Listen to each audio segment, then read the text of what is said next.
Assalamualaikum warahmatullahi wabarakatuh. Waalaikumsalam warahmatullahi wabarakatuh. Alhamdulillah wassalatu wassalamu ala sayyidina Rasulillah sayyidina wa maulana Muhammad ibn Abdullah wa ala alihi wa sahbihi wa mawala. La haula wa la quwwata illa billah, amma ba'du.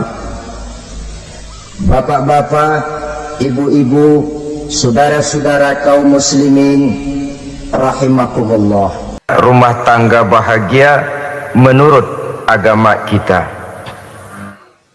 Sebagaimana yang sama kita maklum bahwa manusia hidup memerlukan idola, memerlukan figur-figur yang akan dijadikan contoh di dalam kehidupannya. Sifat ini dinamakan hubbut taklid atau kecenderungan untuk meniru, dan nampak lebih menonjol pada kehidupan anak-anak remaja atau para pemuda. Siapa yang menjadi idolanya, siapa yang menjadi sentral figur dalam kehidupannya, itulah yang akan dijadikannya sebagai contoh. Kalau idolanya adalah Mick Jagger misalnya, maka tentu yang akan dicontohnya adalah Mick Jagger. Mulai gaya rambutnya, gaya pakaiannya, sampai kepada gaya jalan dan hidupnya. Soal pantas atau tidak pantas urusan nomor 16. Yang penting nyontoh dulu. Inilah kecenderungan daripada manusia. Bagi kita umat Islam, contoh ideal, figur sentral yang sepatutnya jadi idola tidak lain adalah junjungan kita Nabi besar Muhammad sallallahu alaihi wasallam. Beliau menjadi contoh dan panutan oleh karena kepribadiannya yang kompleks. Sejak dari seorang pemimpin negara yang adil, sampai kepada seorang jenderal yang gagah berani di medan perang, sampai kepada seorang diplomat yang ulung, pedagang yang jujur, suami yang bertanggung jawab, ayah yang penuh kasih sayang dengan anak-anaknya, dan di dalam keseluruhannya beliau merupakan uswatun hasanah. Termasuk dalam membina rumah tangga bahagia, contoh kita tidak lain adalah rumah tangga beliau. Bagaimana sih rumah tangga Nabi kita itu? Beliau berkata dalam dua kalimat yang singkat tapi punya pengertian yang sangat luas dan dalam tentang rumah tangganya. Beliau mengatakan, baiti jannati, rumah tanggaku adalah sorga bagiku. Satu cerminan yang merupakan refleksi dari keadaan yang membawa kebahagiaan. Padahal sepanjang sejarah yang kita baca, rumah beliau kecil saja. Sarapan pagi pun cuma seteguk air zam-zam, sepotong roti, kadang-kadang sebutir kurma. Tidurnya di atas kain kasar yang separuh jadi selimut, separuh jadi alas tidur.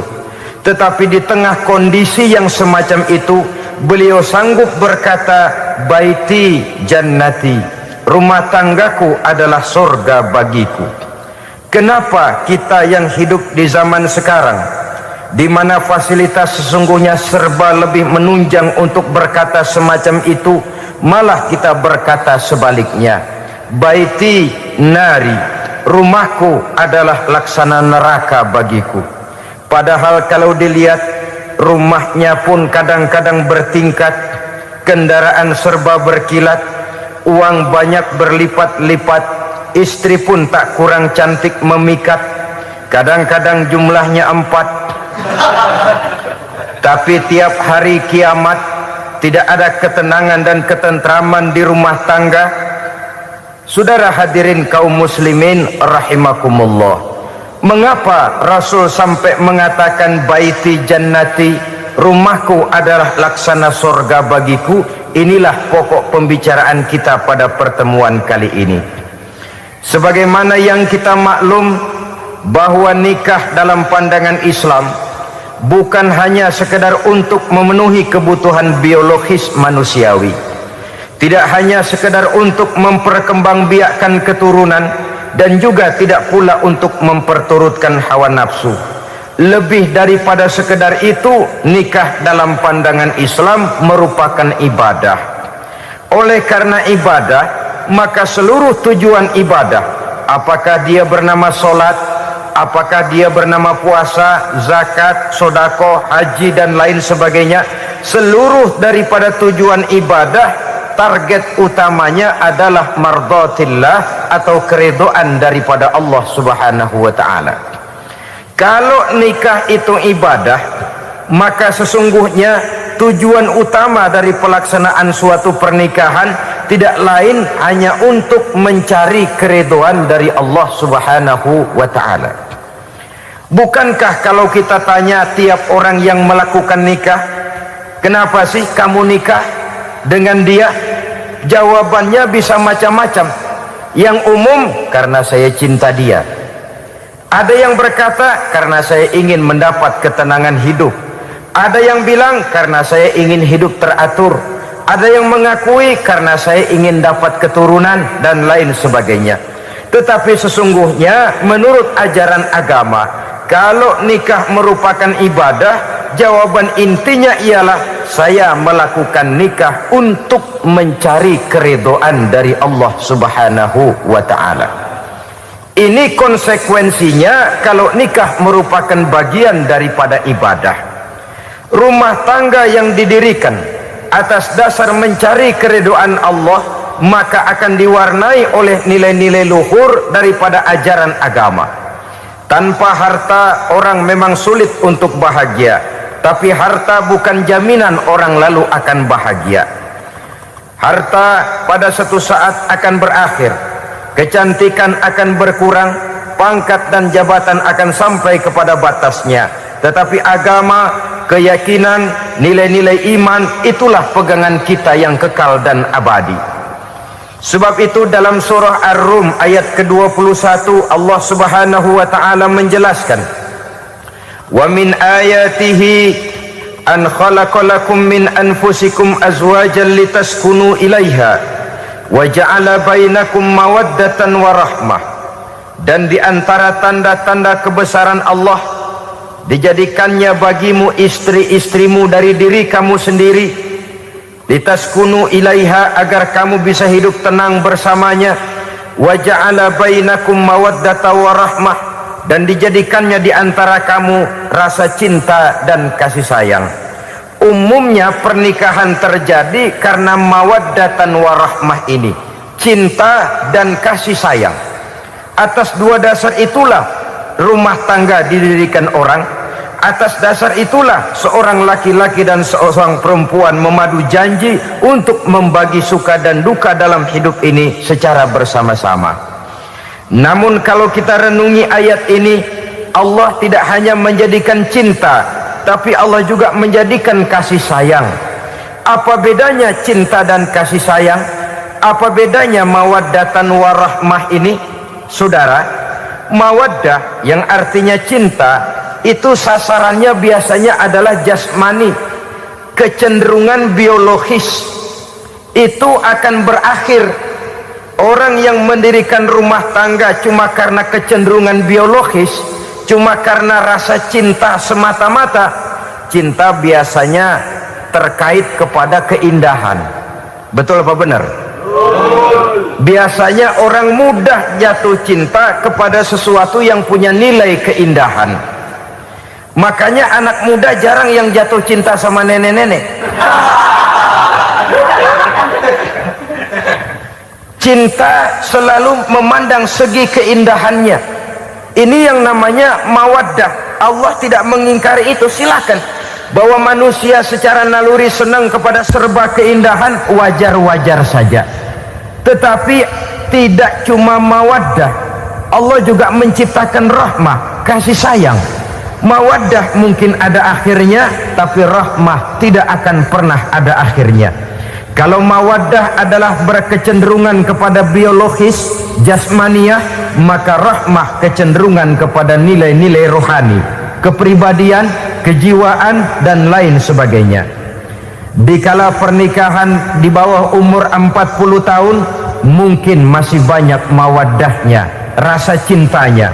Tapi 40 bahkan 50 tahun ke atas, rasanya orang berumah tangga kalau sudah 50 tahun ke atas itu lebih banyak kasih sayangnya ketimbang cinta-cintaannya. Kalau satu rumah tangga hanya didirikan atas dasar mawaddah saja, atas dasar cinta saja, padahal cinta itu terpaut kepada hal-hal keindahan, keindahan satu saat akan menurun. Ya, tentu sebagaimana yang kita maklum bersama-sama, belum punya anak memang cantik. Sudah punya anak, kecantikan mulai menurun. Punya anak 2, kulit mulai mengkerut. Punya anak 3, onderdil mulai dol. Punya anak 4, apalagi tidak pandai merawat diri, persis dompet tanggung bulan. Kalau rumah tangga didasarkan kepada rupa yang cantik saja, cinta akan bisa berpindah, paling tidak akan berkurang nilainya. Sebab itu Allah tidak hanya menyediakan mawaddah warahmah, dijadikannya di hatimu itu tidak cuma sekedar cinta, tapi juga kasih sayang. Nah, kasih sayang inilah apabila berakar dan berurat dari nilai-nilai keagamaan yang akan menopang jalinan rumah tangga bahagia, mengukuhkan usaha untuk mencapai mardhatillah atau keridhaan daripada Allah Subhanahu wa taala. Dengan demikian, berumah tangga bukan tujuan. Ini kalau kita lihat dari segi agama. Berumah tangga cuma alat untuk mencapai mardhatillah, keridhaan daripada Allah. Seorang suami yang pergi pagi pulang sore peras keringat banting tulang mencari nafkah untuk menghidupi keluarganya, kalau niatnya untuk mardhatillah maka pergi usahanya adalah ibadah. Sementara si suami pergi berusaha, istri di rumah mendoakan suaminya, itu juga merupakan bagian daripada ibadah. Marilah kita biasakan membina satu rumah tangga untuk mencapai keridhaan daripada Allah Subhanahu wa taala. Ini motif dasarnya.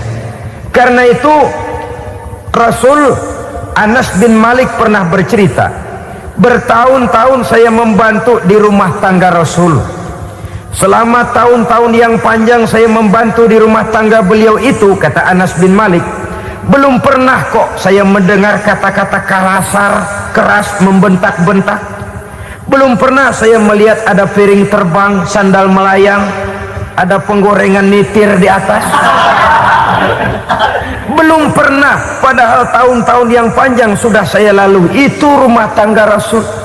Istrinya lebih dari satu, tapi tenang, ayem, adem. Walaupun gosip selalu ada. Ini loh ya, namanya hidup berumah tangga. Jangankan rumah tangga kita manusia biasa, rumah tangga Rasul pun tidak luput dari gosip yang kita kenal dengan hadisul ifki itu. Itu sampai tercatat dalam sejarah.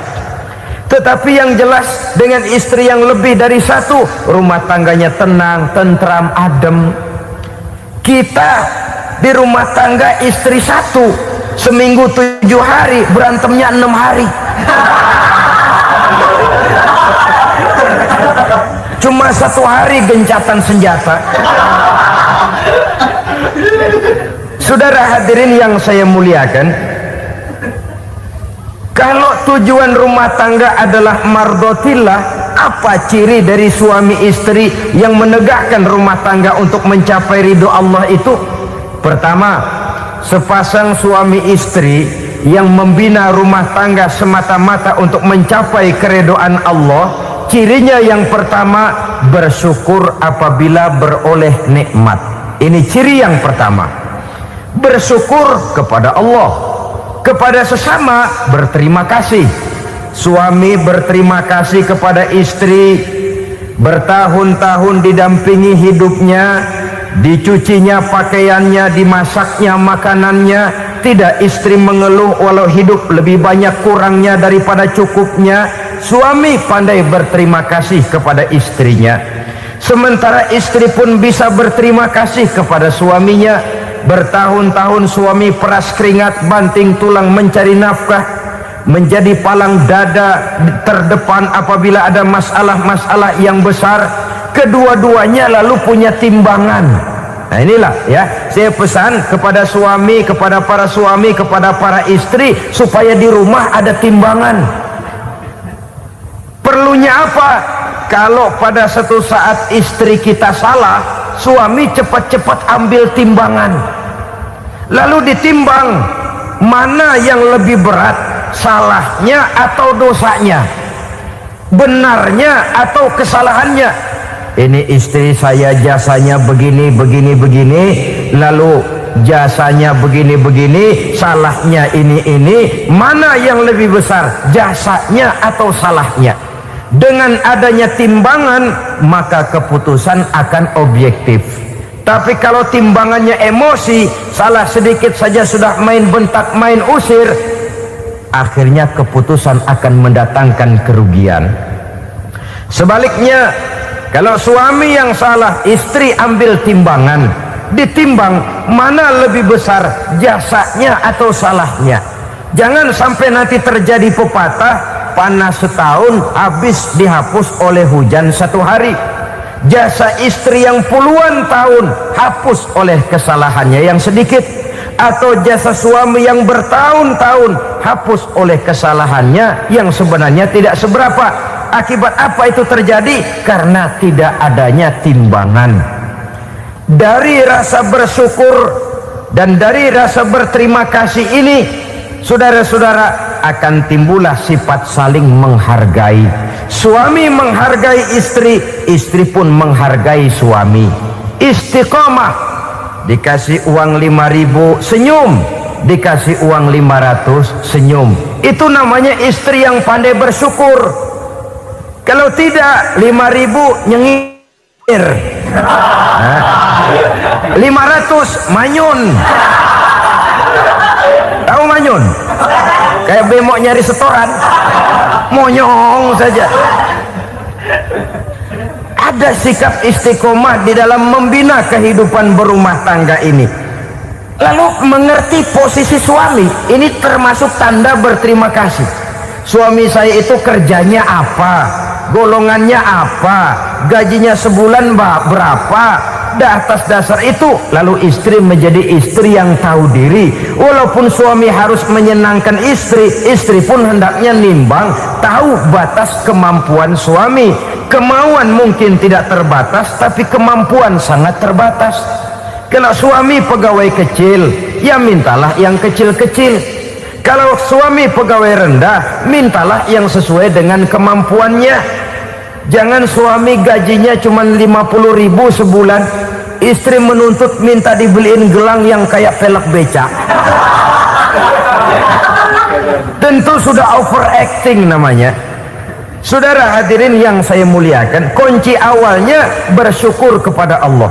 Kalau sudah bisa berterima kasih kepada manusia, hati ini akan mudah bersyukur kepada Allah.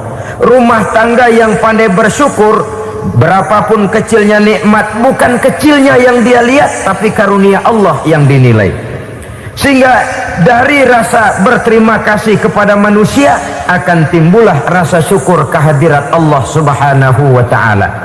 Itu yang sering diistilahkan orang, kalau dia punya mobil, dia berkata alhamdulillah kita punya mobil, tetangga kita cuman punya motor. Kalau dia punya motor, syukur kita punya motor, tetangga kita cuman punya sepeda, kemana-mana kekejek melulu. Kalau dia punya sepeda, alhamdulillah punya sepeda, tetangga kita sebelah nggak punya apa-apa, kemana jalan kaki saja. Kalau dia jalan kaki, alhamdulillah kita masih bisa jalan. Tetangga kita sebelah lumpuh bertahun-tahun nggak kemana-mana. Kalau dia lumpuh, alhamdulillah kita masih hidup. Tetangga kita kemarin mati nggak balik lagi.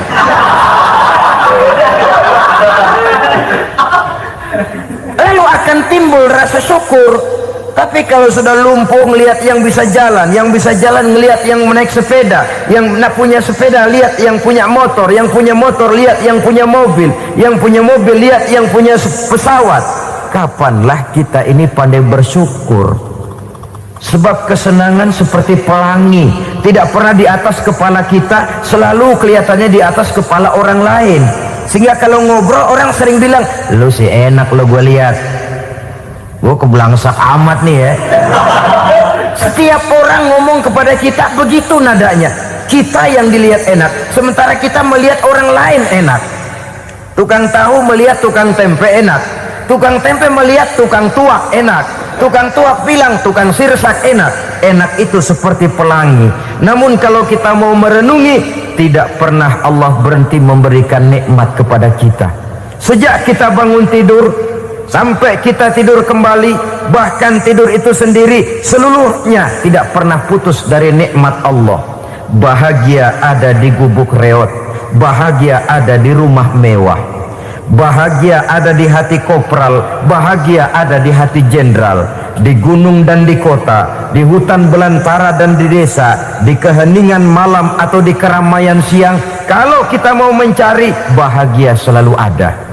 Tapi hati yang tidak pandai bersyukur, bagaimanapun banyak kebahagiaan yang meliputi hidupnya, dia tidak akan pernah pandai mensyukurinya. Maka berterima kasihlah kepada istri, berterima kasihlah kepada suami, bersyukurlah kehadirat Allah Subhanahu wa ta'ala. Saya sering mengatakan, sebaliknya seorang suami bagaimanapun kondisi istrinya, kalau itu memang jodohnya, beranilah berkata, istriku adalah Romeoku,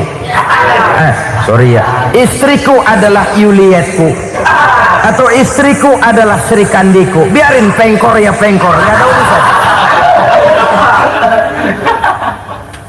Mensyukuri. Kalau tidak mensyukuri, yang timbul lalu sesalan. Kalau sudah sesalan, mudah umpat mengumpat, caci mencaci dalam rumah tangga, lalu terjadilah kegaduhan. Ketenangan sulit kalau sudah tidak ada unsur saling menghargai itu. Lebih celaka lagi kalau sudah mengarah kepada penyesalan. Kata istrinya, bang gue nyesel kawin sama lu. Suami digituin mungkin gede kepalanya. Kalau lu nyesel apalagi gua, makin nyesel. Iya, coba pikir bertahun-tahun kita berumah tangga, memangnya abang bisa beliin apa sama saya? Itu juga gerobok kalau nggak ngeridit bang. Kalau nggak ngeridit, memangnya kamu bayar kreditan pakai daun pisang? Saudara hadirin yang saya hormati, ini saya tekankan kepada ibu-ibu karena penyakit perempuan umumnya. Pernah Rasul itu pulang Isra Mi'raj cerita, saya pulang Isra Mi'raj diperlihatkan neraka. Neraka ya Rasul? Lalu bagaimana? Saya lihat kok isinya kebanyakan perempuan. Perempuan. Laki juga tidak sedikit. Cuma kebanyakan kok perempuan. Apa perempuan tidak sholat ya Rasul? Sholat. Tidak puasa? Puasa. Tidak ngaji? Rajinan dia sama suaminya. Tapi kenapa lebih banyak di sana? Rasul berkata, hunna yakfurnal asir. Penyakit umum dari perempuan tidak pandai berterima kasih kepada suaminya. Ini rupanya penyakit umum dari tahun atu. Saudara hadirin yang saya muliakan, jadi rumah tangga yang didirikan atas dasar mencapai ridho Allah, maka kelihatan dari pasangan suami istri menjadi orang yang pandai bersyukur terhadap nikmat. Bukankah dalam surah Ibrahim ayat 7 Allah berjanji, la in syakartum la azidannakum wa la in kafartum inna azabi lasyadid. Kalau kamu pandai bersyukur, aku tambah nikmatku. Kalau kamu ingkar, tidak mau bersyukur, azabku itu hebat dan pedih. Rumah tangga yang suami istrinya tidak bersyukur disiksa oleh perasaannya sendiri. Tetangganya dapat nikmat, dia yang meriang. Tetangganya dapat kesenangan, dia yang sakit hati. Dia tidak melihat nikmat yang diberikan kepadanya, nikmat yang orang lain punya aja yang diincar, nikmat orang lain aja dihitung-hitung. Tangga kita, saya baru habis beli yang sebelah belilir habis beli kukusan. Cuma sekedar kukusan saja. Orang lain beli apa-apa jadi bahan diskusi di rumahnya. Orang lain saja yang diusut. Timbul dendam kesumatnya, timbul hasutnya. Dia tidak bersyukur dengan nikmat yang ada dalam rumah tangganya. Isi rumah tangga semacam itu disiksa oleh perasaan hasutnya sendiri. Jauh dari kebahagiaan, kering hatinya, miskin jiwanya, merana batinnya. Kalau sudah ke sana, jauhlah rumah tangga dari pantulan sinar kebahagiaan. Saudara-saudara, kita lihat rumah tangga Rasul. Dari rumah yang kecil, dari tempat tidur yang sarapnya kain kasar, separuh jadi selimut lagi, keluar ucapan baiti jannati. Kenapa? Beliau orang yang pandai bersyukur kepada Allah, bisa berterima kasih kepada istri-istrinya, dan istrinya pun pandai berterima kasih kepada Rasul dan bersyukur kehadirat Allah Subhanahu wa ta'ala. Maka nikmat lalu bertambah. Makin kita syukuri nikmat, makin tambah itu. La azidannakum, janji Allah, pasti aku tambah nikmatku kepadamu jikalau kamu pandai mensyukurinya. Tapi kalau kamu ingkar, tidak pandai bersyukur, awas, nikmat bisa berubah menjadi azab kalau kita tidak pandai-pandai mensyukurinya. Jadi cirinya yang pertama, rumah tangga bahagia itu apabila suami istri pandai bersyukur terhadap nikmat yang diberikan oleh Allah Subhanahu wa ta'ala. Satu. Cirinya yang kedua, rumah tangga yang berdasarkan untuk mardhatillah, mencapai keridhaan Allah, sabar apabila mendapat cobaan. Namanya orang berumah tangga itu persis berlayar di lautan. Suami istri adalah dua orang yang memegang kemudi. Kalau berlayar ombak tenang, angin bertiup sepoi-sepoi basah, lalu bila malam datang bulan bersinar, bintang gemintang gemerlapan, berlayar memang nikmat. Tapi satu saat angin puting beliung bertiup, gelombang menggunung, halilintar menyambar, kemudian petir berkilat. Kalau pada saat itu suami mau ngalor, istri mau ngidul, alamat perahu patah di tengah jalan, kandas di lautan sebelum sampai ke pantai yang akan ditujunya. Oleh karenanya perlu kekompakan. Maka sejak awal seharusnya dalam akan membina rumah tangga yang bahagia itu lebih baik bicara yang pahit-pahit saja, supaya terjadi kesamaan langkah apabila menghadapi kesulitan dan cobaan. Sabar apabila mendapat cobaan. Rumah tangga seperti kapal di lautan tadi tidak akan sunyi dari hantaman gelombang, tidak akan sepi dari tiupan angin topan, dari kilatan petir, dari sambaran halilintar. Baik suami, baik istri harus sabar menghadapi kesulitan. Kadang kesulitan dari segi ekonomi, kadang kesulitan dari segi mengarahkan dan mendidik anak-anak, kadang kesulitan karena banyak orang yang hasut dengan kita, kadang kesulitan berbagai macam lah yang menyebabkan kesulitan. Rumah tangga yang bertujuan mencapai ridho Allah, sabar menghadapi segala macam kesulitan. Saudara-saudara kaum muslimin rahimakumullah, kesulitan adalah bagian daripada perjalanan hidup. Siapa orangnya yang tidak pernah menemukan kesulitan dalam kehidupan? Rasanya hampir tidak ada. Dan memang kesulitan bukan untuk ditakuti, kesulitan justru untuk diatasi, dicarikan jalan keluarnya. Begitulah suami istri yang bertujuan mencari ridho Allah. Manakala suami berada dalam kesulitan, istri mencarikan jalan keluar atau berusaha memberikan jalan keluar. Sebaliknya, manakala istri dalam kesulitan, suami bisa mencarikan jalan keluarnya. Sabar dalam menghadapi segala macam kesulitan. Dalam surah Luqman ayat 17, Allah Subhanahu wa ta'ala berfirman, "Wasbir ala ma asabak, inna dzalika min azmil umur." Dan bersabarlah terhadap apapun yang menimpa kamu. Bersabarlah terhadap segala kesulitan yang kamu hadapi, karena sesungguhnya yang demikian itu merupakan sebagian dari perkara-perkara yang telah ditetapkan oleh Allah Subhanahu wa ta'ala.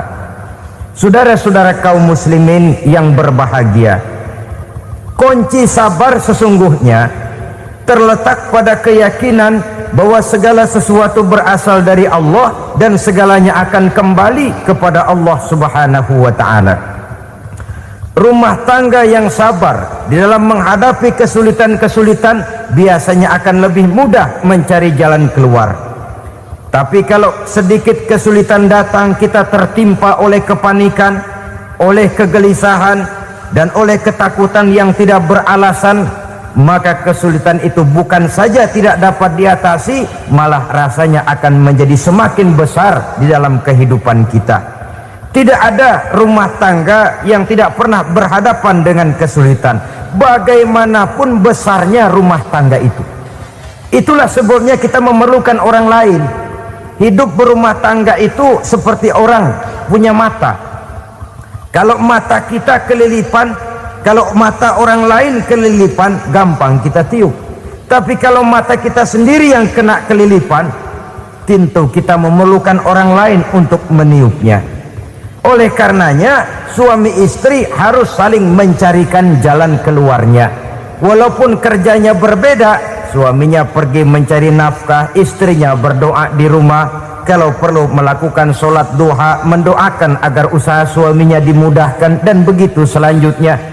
Sehingga dengan adanya kebersamaan, walaupun tidak selalu bersama-sama, maka masing-masing melaksanakan tugas dengan tenang dan merasa yang satu berbuat untuk kepentingan yang lain.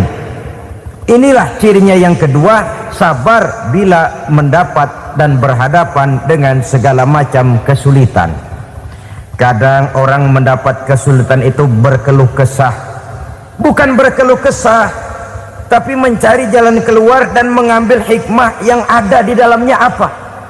Karena bukan kemudahan, kesulitan yang membuat orang dewasa. Bukan kemudahan, tapi kesulitan yang membuat orang berpikir, dinamis, kreatif. Kalau seluruh jalan yang kita tempuh mudah saja, gampang saja, rasanya monoton kita ini. Kehilangan dinamika dalam perjuangan. Kesulitan yang membuat orang matang, kesulitan yang menempa kepribadian untuk lebih dewasa menghadapi bahtera kehidupan, membuat pandangan makin arif, wawasan makin luas, dan analisa semakin tajam. Sama saja dalam hidup. Sesungguhnya pujian sering menjadi racun, dan caci maki kalau kita tanggapi secara positif sering membuat kita makin dewasa. Jarang orang berpikir kalau dipuji, tapi baru dia merenung dan mencari diri setelah dicaci maki dan dikritik habis-habisan. Walaupun watak umum manusia senang dipuji, marah kalau dicaci maki. Biasanya kalau ketemu cewek cakep, kita bilang, kamu cakep deh. Dia paling bilang, ah abang bisa aja. Walaupun dia bilang, ah abang bisa aja, hidungnya mah tetap mekar. Senang kalau dipuji, itu kecenderungan manusia. Marah kalau dicaci maki, marah kalau dikritik. Tapi sesungguhnya pujian sering jadi racun, caci maki sering jadi obat. Orang takut minum obat karena pahitnya, padahal efeknya itu akan lebih memberikan kesehatan kepadanya. Orang takut menghadapi kritik, orang takut dan tidak ingin dicaci maki, padahal itulah yang sesungguhnya menjadi cambuk kalau tidak dia salah tanggap, menjadi sugesti yang mendorong dia lebih maju lagi. Karena memang bukan pujian, tapi caci maki dan kritik yang membuat kita makin berpikir tajam. Jadi rumah tangga yang berhadapan dengan kesulitan demi kesulitan, biasanya kalau ditanggapi dengan sabar akan makin mengokohkan fondasi rumah tangga itu sendiri. Tapi kalau kesulitan dihadapi dengan tidak sabar, lalu mencari jalan pintas, kesulitan ekonomi, kebetulan istrinya cakep, istrinya disuruh ngojek. Dah lu ngojek aja deh, gua nungguin setoran dah. Suami tapak di rumah. Saudara hadirin yang saya muliakan, buat sepintas memang mendatangkan materi itu, mengatasi kesulitan ekonomi, tapi apakah bahagia? Walaupun rumah bisa jadi besar, perabotan bisa serba lebih lengkap dan ada, Tapi apakah semuanya mendatangkan bahagia? Sementara suami kehilangan rasa cemburunya, dan dalam agama itu disebut dayus. Dayus, suami yang tidak punya rasa cemburu kepada istrinya. Dan orang dayus kayak begitu haram mendapat bau sorga. Bau sorga saja tidak dapat, apalagi masuk ke dalamnya. Ya tapi juga jangan lantas mentang-mentang harus cemburu sama istri, overacting. Suaminya nawar sayuran, laki pulang ngomel, lu pacaran ya sama tukang sayur. Itu juga over, saudara-saudara. Kesulitan ekonomi diatasi dengan sabar. Sabar dalam arti berusaha dengan tidak mengambil jalan pintas, berusaha tetap berada di jalan yang diridhoi oleh Allah. Ini yang jadi problema ini rumah tangga sekarang ini, kesulitan ekonomi, di mana lapangan kerja sulit, di mana persaingan hidup tajam, sedangkan kita hidup ingin seperti orang lain. Kita mudah gelap mata, mudah picik pandangan, mudah sulit pertimbangan, lalu mengambil jalan pintas. Kadang menjual akidah, menjual keimanan. Kebetulan penderingan kering, ada yang nawarin beras 3 liter sama supermie 2 bungkus. Hari Minggu diajak ke gereja mau. Itu iman kena beras 3 liter telap. Kesulitan ekonomi, saudara-saudara, sehingga Imam Ali pernah berkata, kadal fakru ayyakuna kufran. Kemiskinan memang mudah membawa orang kepada kekafiran, kepada perbuatan-perbuatan yang bisa mengundang kekafiran. Oleh karena itu dalam tamsil lain beliau berkata, kalau ada ular dan ada kemiskinan, kemiskinan yang saya getok lebih dulu, kemiskinan yang saya bunuh lebih dahulu. Karena kemiskinan mudah membawa orang kepada kekufuran. Bagaimanapun sulitnya ekonomi yang dihadapi dalam rumah tangga, percayalah satu saat jalan keluarnya mesti ada. Mesti ada.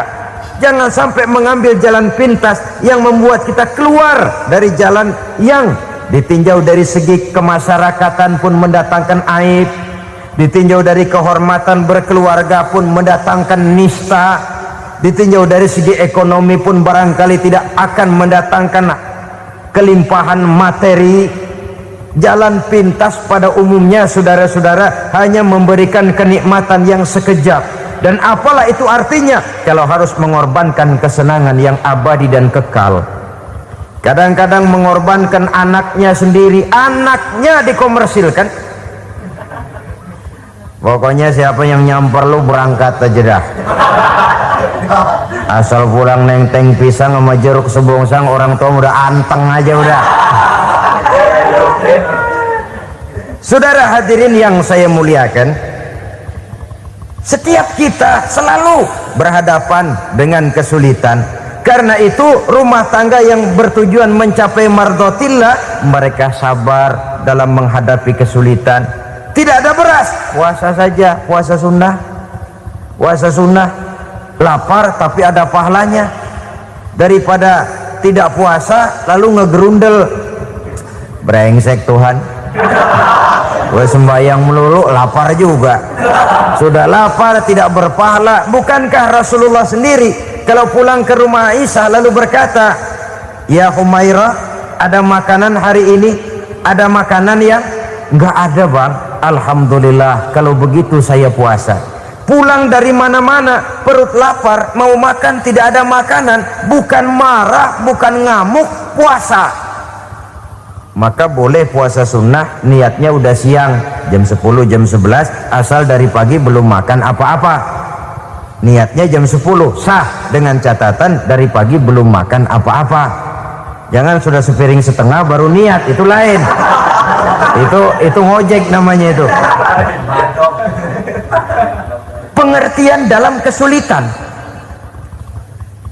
Satu malam beliau pulang dari masjid agak larut, habis ngajar banyak yang bertanya, ketuk pintu, assalamualaikum, assalamualaikum. 3 kali beliau memberi salam, tidak ada jawaban, tidak dibukakan pintu. Rupanya istri beliau lelah bekerja di waktu siang, tidurnya pules benar. Marahkah Rasul? Tidak. Beliau gelar sorban, tidur di depan pintu. Asraful anbiya wal mursalin ini, Rasul termulia ini, karena menghargai istrinya, tidur di depan pintu. Sampai Aisyah bangun sepertiga malam, terkejut buka pintu, suaminya ada di depan pintu. Beliau bangunkan. Ketika dibangunkan, Rasul lebih dulu berkata, maaf sayang, saya pulang terlambat. Sudah nggak dibukain pintu, tidur di depan, dibangunin, beliau duluan yang minta maaf. Pengertian. Kalau emosi, memang nggak dibukain pintu, tidur di depan. Begitu dibukain, yang enak kita tunjuk jidatnya.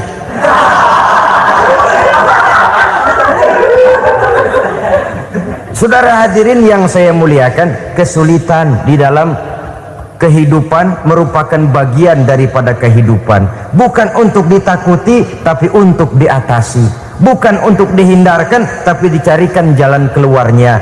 Hadapilah kesulitan dengan baik sangka kepada Allah, dengan lapang dada, dan dengan tetap bersabar menghadapinya. Kenapa? Karena tujuan kita mendirikan rumah tangga, mencapai ridho Allah. Kalau anak kita perjualbelikan, kalau istri kita komersilkan, kalau akidah kita jual untuk mempertahankan rumah tangga, bukankah makin jauh saja rumah tangga itu dari ridho Allah? Ini tujuan utamanya. Yang ketiga,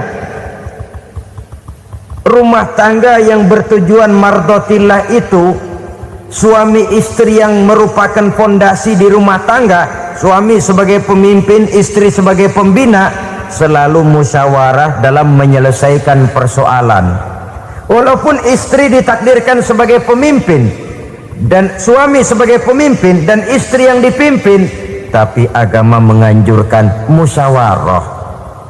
Jangan mentang-mentang istri nyari duit, suami nyari duit, lalu menteleng.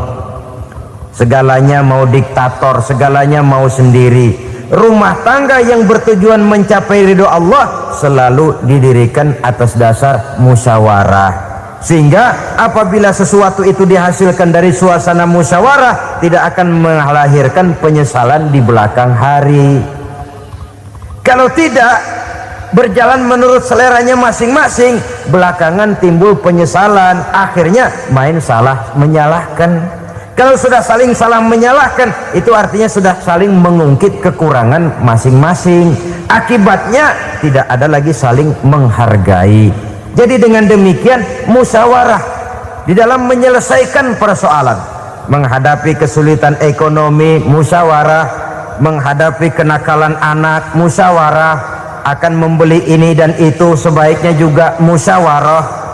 Kalau merupakan hasil musyawarah, maka saudara-saudara hasilnya pun akan dihadapi oleh bersama. Enak rasakan bersama, tidak enak rasakan bersama. Kenapa? Tadinya musyawarahnya bersama-sama juga. Nah kalau hasil sendirian, giliran enak mungkin yang satu mau ikut, giliran tidak enak yang satu nuding, gua kata juga apa. Kan begitu akibatnya kalau tidak berdasarkan musyawarah lebih dahulu. Maka insya Allah hasil musyawarah ini setidaknya tidak akan mendatangkan sesalan di belakang hari nantinya. Saudara-saudara kaum muslimin rahimakumullah, ciri yang keempat, sepasang suami istri yang bertujuan mencapai ridho Allah dalam upaya mencapai rumah tangga bahagia itu tawakal apabila mempunyai rencana. Tawakal berserah diri kepada Allah, bukan berserah diri dalam artian mutlak yang mengarah kepada fatalism atau predestination. Kita sering mengartikan tawakal secara salah. Belum apa-apa sudah menyerahkan diri kepada Allah. Memang semuanya terjadi menurut maunya Allah dah, nggak usah ngapa-ngapain, bagaimana Tuhan aja dah. Lapar juga nggak usah makan, kalau takdirnya kenyang pan kenyang. Ya udah lapar terus kita. Makan dulu, perkara nanti kenyang apa tidak itu baru tawakal. Kalau sakit ke dokter, soal sembuh atau tidak baru tawakal. Artinya usaha itu ada. Setelah suami berusaha, istri berusaha, selebihnya tawakal. Apa perlunya tawakal? Apabila berhasil tidak lupa daratan, apabila berhasil tidak lupa diri, apabila gagal tidak putus asa. Sehingga dengan demikian dari tawakal ini lahirlah pondasi yang kokoh membina rumah tangga yang bahagia dalam upaya mencapai keridhaan daripada Allah Subhanahu wa taala. Apapun yang kita laksanakan di rumah tangga, tujuan intinya tetap untuk mencapai keridhaan Allah. Beli kendaraan untuk mencapai ridho Allah, lalu dipakai ngaji, dipakai ke masjid dan sebagainya. Beli peralatan rumah tangga untuk mencapai ridho Allah, mendidik anak untuk mencapai ridho Allah, membantu keluarga untuk mencapai ridho Allah, dan begitu selanjutnya. Tawakal apabila mempunyai rencana. Kemudian cirinya yang kelima, suami istri yang bertujuan mencapai ridho Allah selalu mempererat silaturahmi. Sebab seperti sudah saya sampaikan pada pertemuan terdahulu, dalam berumah tangga itu ada orang tua, ada mertua. Itu cuma perbedaan istilah, tapi hakikatnya adalah sama. Jangan karena perbedaan istilah lalu menyebabkan kita berbeda sikap.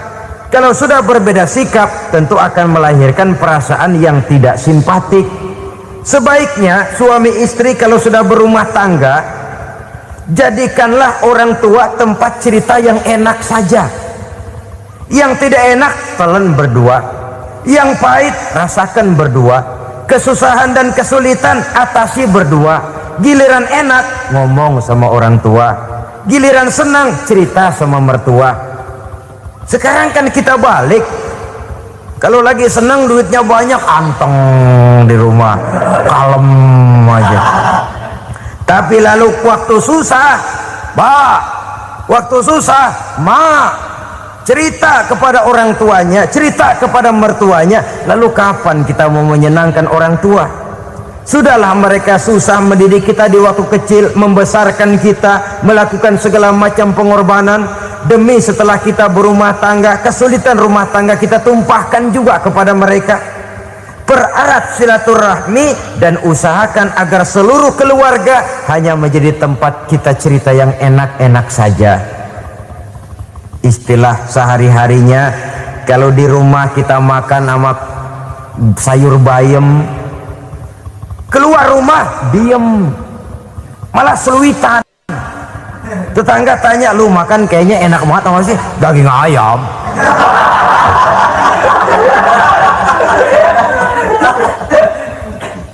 Lalu tetangga kan akan berbisik, itu makannya tuh orang enak bener ya, rumah tangganya tiap hari makan sama daging ayam. Biarlah paling kurang itu jadi doa, daripada kita makan sama kangkung lalu ribut ngomel di mana-mana. Gua kesel banget sama bini gua, di warung ceritanya lagi. Kenapa? Saban sari gua direbusin kangkung mulu, brengsek. Di warung cerita ada RT, ada RW. Gara-gara makan sama kangkung se-RT tahu. Akhirnya mungkin kalau kita berangkat orang hitung dari jauhan, lihat kangkung liwat.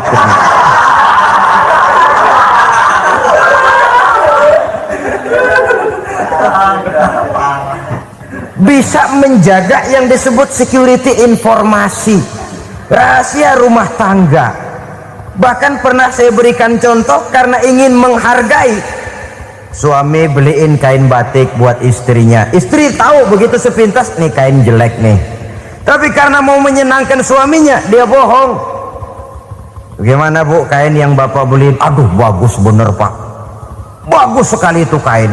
Warnanya pak emang yang model begitu tuh. Tetangga kita mana ada yang pakai kain begitu pak? Ya emang nggak ada, jelek. Menghargai. Sebab kalau waktu itu si istri jujur, yang timbul sakit hati suami. Bagaimana bu kain yang saya beliin? Goblok lo. Kain begitu dibeliin di pasar juga banyak 1.400, campur odol lagi. Sudahlah suami punya niat baik, sampai rumah digoblok-goblokin, tidak ada lagi rasa saling menghargainya. Begitu pentingnya mempererat silaturahmi ini sampai Nabi berpesan, isnani la yanzurullahu ilaihima yaumal qiyamah qati'ur rahim wa jarus su'. Ada dua golongan manusia yang di akhirat nanti tidak akan dilihat oleh Allah, tidak akan diopeni oleh Allah, didiemin aja. Siapa mereka? Pertama, orang yang suka memutuskan silaturahmi. Yang kedua, tetangga yang jahat dengan tetangganya. Dua golongan manusia ini, pemutus silaturahmi, kemudian juga tetangga yang jahat dengan tetangganya, ini tidak akan dipandang oleh Allah di hari akhirat nanti. Jadi pererat silaturahmi, sebab kita ini zon politiken, makhluk yang bermasyarakat, yang tidak bisa hidup sendirian. Setiap kita memerlukan orang lain. Kita disebut kaya karena ada yang miskin, kita disebut alim karena ada yang awam, kita disebut berkuasa karena ada rakyat jelata. Tanpa rakyat tidak ada penguasa, tanpa yang miskin tidak ada orang kaya. Kalau tidak ada yang jelek, siapa yang bilang cakep? Karena ngimbangi. Saudara hadirin, atas dasar ini mestinya kita selalu bersyukur dalam segala posisi, tidak lalu salah terima kepada karunia yang diberikan Allah kepada kita. Saudara hadirin yang saya hormati, pererat silaturahmi. Jadikan orang-orang tua kita tempat kita cerita yang enak-enak saja. Yang tidak enak, telan sendiri, usahakan sendiri, carikan jalan keluarnya sendiri. Setidaknya ya diam sajalah. Kalau belum bisa membalas budi baik orang tua, setidaknya jangan menyakiti hati orang tua kita. Sudah lelah dan payah dia mengasuh kita, membesarkan kita, merawat kita, demi setelah kita berumah tangga, seluruh kesulitan kita bawa lagi kepadanya. Karena itu buat para istri juga ini perhatian. Kalau dimarahi suami, jangan cepat-cepat pulang ke rumah orang tuanya. Nggak boleh diomelin dikit, main buntal aja. Gua pulang dah. Pulang. Sampai sana cerita habis-habisan, dikucek kejelekan suaminya. Nanti 2-3 hari balik aja lagi, kan nggak lucu jadinya. Saudara hadirin, begitu juga suami mencaci maki habis istrinya, 2-3 hari baik aja lagi. Konyol, istrinya sudah dicaci maki habis-habisan, dijeleki leluhur-leluhurnya, 2-3 hari baik lagi, mesraan lagi. Kata bininya dalam hati, gua lu jelekin juga, lu pakai juga, payah.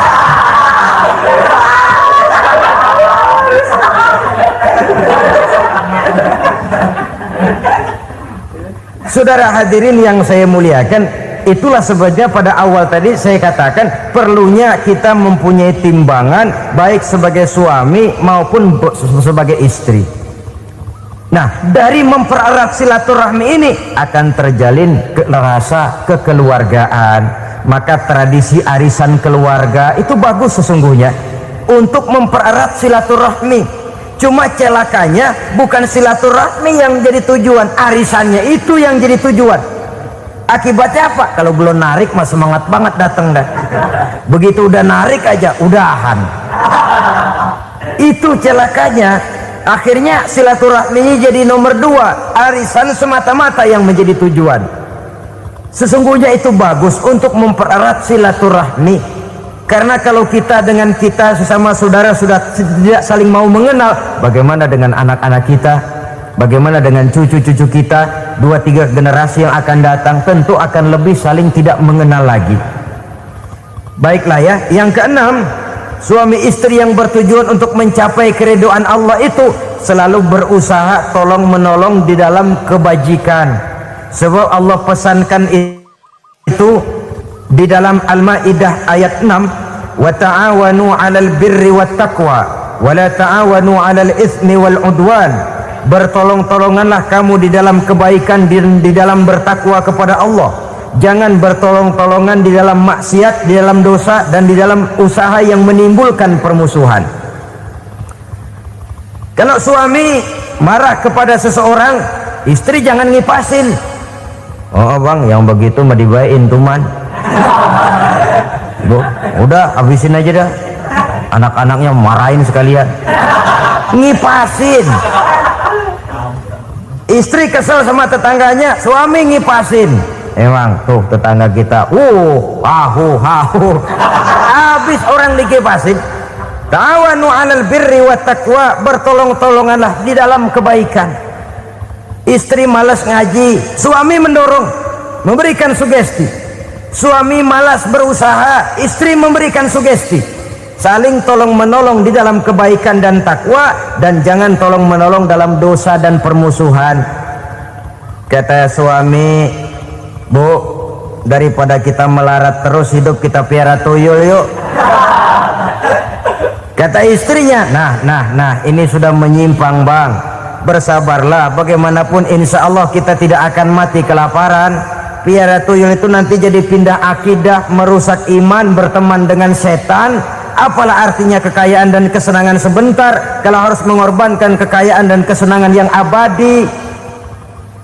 Ini sudah alal ismi wal udwan, sesuatu yang mengandung dosa. Saudara hadirin yang saya hormati, kemudian yang keenam, berbaik sangka. Baik suami maupun istri sama-sama saling berbaik sangka. Suami melepas istri, istri melepas suami dengan hati yang ikhlas. Suami meninggalkan istri di rumah dengan jiwa yang bersih dan rasa yang aman. Ada rasa baik sangka, dan ini modal dasar. Kalau sudah dilandasi oleh buruk sangka, tentu yang lahir nanti adalah perasaan-perasaan yang tidak baik. Akibatnya sangat tidak menguntungkan. Inilah beberapa ciri dari rumah tangga yang didirikan atas dasar mardhatillah, mencapai keridhaan dari Allah. Nanti akan menyusul tujuan berikutnya, diantaranya mendapat keturunan, diantaranya lagi mendatangkan gairah untuk lebih berusaha mencari rezeki karena sudah merasa punya tanggung jawab berupa anak dan istri. Mempererat silaturahmi itu cuma tujuan-tujuan sekundernya saja. Tujuan primernya kita melakukan suatu nikah untuk mencapai keridhaan dari Allah Subhanahu wa taala. Silakan punya istri cantik, kaya, tapi tujuan utamanya kita membina rumah tangga untuk mencapai ridho dari Allah. Karena itu dasarnya mawaddatan warahmah. Jangan cuma cinta tapi juga kasih sayang. Cinta, kecenderungan kepada jasmani akan berakhir, tapi kasih sayang, kecenderungan kepada rohani, makin tua malah makin erat, makin tua malah makin mesra. Sehingga kadang kita menampak kakek-kakek dan nenek-nenek lagunya kayak pengantin baru. Apa cinta-cintaan? Tidak. Bagaimana kakek-kakek sama nenek-nenek harus bilang I love you? Yang masih ada itu waktu itu mawaddah, kasih dan sayang. Itu yang akan kekal, itu yang akan abadi. Tanpa materi orang sulit untuk bahagia, tapi materi semata bukan jaminan orang untuk bahagia. Nah, ciri yang terakhir dari rumah tangga yang bertujuan mencapai ridho Allah, sinar agama kelihatan di dalamnya. Baik suami maupun istri sama-sama orang yang taat melaksanakan ajaran agama. Saudara, mudah-mudahan walaupun singkat dapat menjadi sumbangan moral dalam kita mewujudkan rumah tangga yang bahagia menurut contoh yang diberikan oleh Rasulullah Sallallahu Alaihi Wasallam. Terima kasih atas perhatian saudara. Mohon maaf atas segala kekurangan. Usikum wa nafsi bitaqwallah. Wassalamualaikum warahmatullahi wabarakatuh.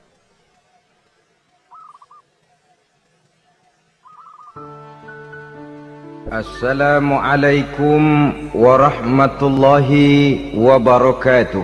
Wa ala alihi wa sahbihi ajma'in, amma ba'du. Saudara-saudara kaum muslimin rahimakumullah, salah satu dari misi Islam ialah mengangkat harkat dan martabat manusia yang sebelumnya dibedakan oleh warna kulit, oleh suku bangsa dan bahasa. Seluruhnya diikat dengan satu akidah, menghilangkan perbedaan akibat warna kulit, suku bangsa dan bahasa. Termasuk dalam upaya itu betapa Islam telah mengangkat harkat dan martabat kaum wanita. Maka pada pertemuan kali ini kita akan membicarakan tentang peranan wanita sepanjang pandangan agama. Sebelum Islam datang, nasib perempuan nyaris hanya berputar di segitiga saja. Dapur, sumur, kasur. Kasur, sumur, dapur. Seolah-olah wanita terpaut dengan 3 ur itu tadi.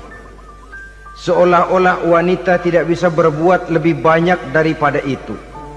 Bahkan di tengah masyarakat jahiliyah, bayi perempuan mendatangkan aib sehingga mereka lalu dikubur hidup-hidup. Maka datang Islam dengan tegas mencanangkan satu revolusi yang mengangkat harkat dan martabat kaum wanita. Nabi bersabda, "An-nisa'u imadul bilad, iza saluhat saluhal bilad, wa iza fasadat fasadal bilad." Wanita adalah tiang negara. Jikalau baik wanita, baiklah negara. Jikalau rusak wanita, hancurlah negara. Dalam berbagai ayat Al-Quranul Karim menjelaskan tentang wanita dan peranannya. Al-Quran bercerita tentang Siti Hawa. Al-Quran bercerita tentang anak perempuan Nabi Adam, Iklimah dan Labuda, yang menyebabkan Habil dan Qabil saling berbunuh-bunuhan. Al-Quran menceritakan bagaimana ibunya Nabi Musa mendapat wahyu untuk menghanyutkan anaknya di hilir sungai Nil. Al-Quran bercerita tentang Siti Maryam, ibu daripada Nabi Isa. Al-Quran bercerita tentang 2 putri Nabi Yusuf, yang akhirnya salah satunya menjadi istri daripada Nabi Musa. Pun Al-Quran bercerita tentang Ratu Balkis, seorang wanita yang menjadi penguasa di negeri Sabah, yang demikian besar pengaruhnya dan wawasannya. Dan banyak lagi Al-Quran menceritakan keadaan kaum wanita, sampai-sampai dalam Al-Quran ada satu surah yang dinamakan surah An-Nisa. Ini seluruhnya berarti bahwa Al-Quran telah menempatkan kaum wanita dalam satu posisi yang mulia dan terpuji. Al-Quran memberikan emansipasi, bahwa wanita berhak mengejar kemajuan sebagaimana halnya kaum laki-laki. Tetapi sungguh pun demikian, Al-Quran tetap memberikan batasan-batasan sepanjang emansipasi itu tidak bertentangan dengan kodrat kewanitaan itu sendiri. Kalau persamaan dan kemajuan, kalau emansipasi dan hak asasi sudah tidak sesuai lagi dengan kodrat kewanitaan, pada akhirnya bukan mengangkat harkat dan martabat kaum wanita, justru malah merendahkan derajat dan martabat kaum wanita itu sendiri. Seperti sebagian besar wanita ini, mereka berteriak menuntut tentang persamaan hak, tapi mereka melupa apa batasan daripada persamaan hak itu sendiri.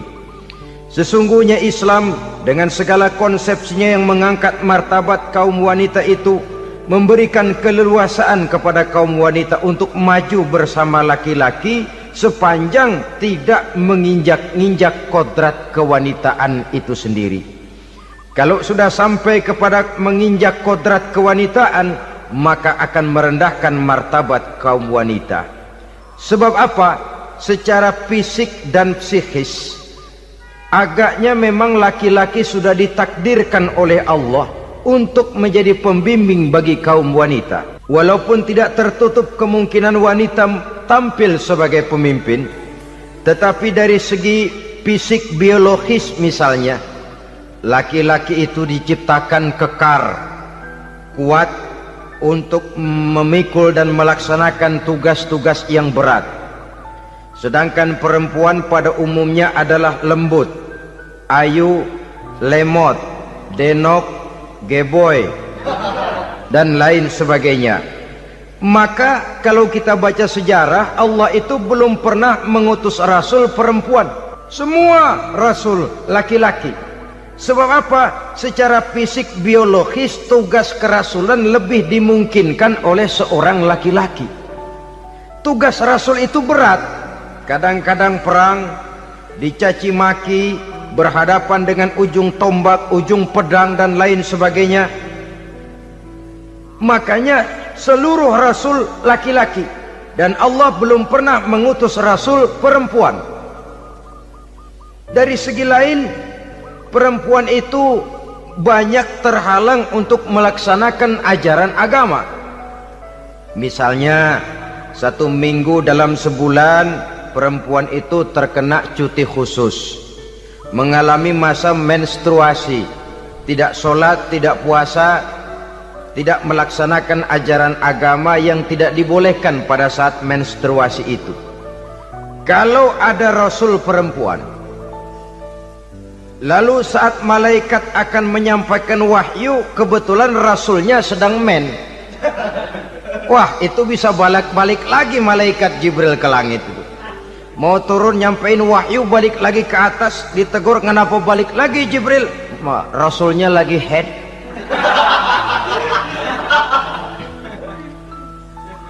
Atau pada saat agama dalam bahaya, agama dalam hinaan, agama dalam ancaman, rasulnya perempuan kebetulan sedang hamil besar.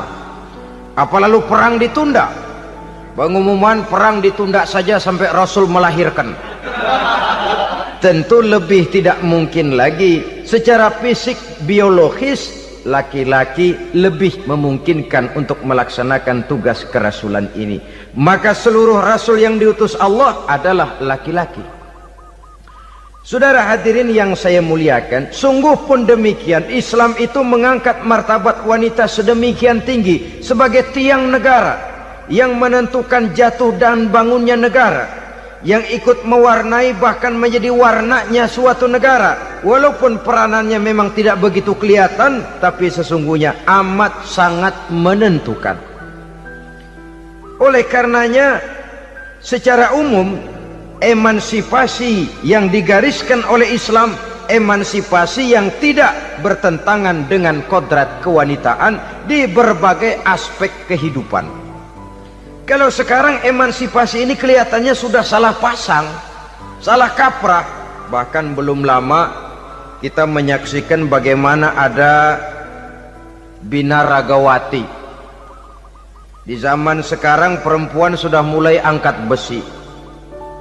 Saya mulai mikir kalau perempuan sudah pada angkat besi, ini sudah tanda suaminya udah deket dibanting-bantingin ini.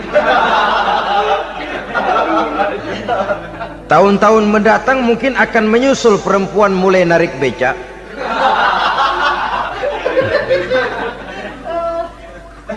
Nampaknya kan sudah tidak lagi mengindahkan kodratnya sebagai wanita. Ada olahraga yang hanya pantas dikerjakan oleh laki-laki. Oleh karena itu pada kesempatan ini kita akan mencoba melihat peranan wanita dari berbagai dimensinya. Yang pertama, peranan wanita sebagai istri. Adalah Rasul memilih istri pertamanya Sayyidatuna Khadijah radhiyallahu anha. Kalau pilihan utama beliau pertama kali nikah dengan Siti Khadijah, jelas itu pilihannya bukan karena kecantikan. Kenapa? Beliau nikahi Siti Khadijah dalam usia 40 tahun Khadijah dan 25 tahun Rasul. Statusnya janda pula. Kalau beliau seorang pemburu kembang, pemburu bunga, kenapa mesti nikah dengan janda berumur 40 tahun? Sedangkan beliau waktu itu masih berumur 25 tahun. Apa sasaran utamanya? Bisa kita lihat nanti.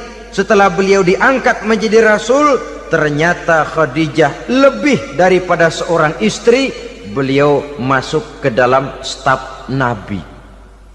Orang lain beliau belum beriman, beliau malah beriman lebih dahulu sebagai perempuan pertama yang masuk Islam.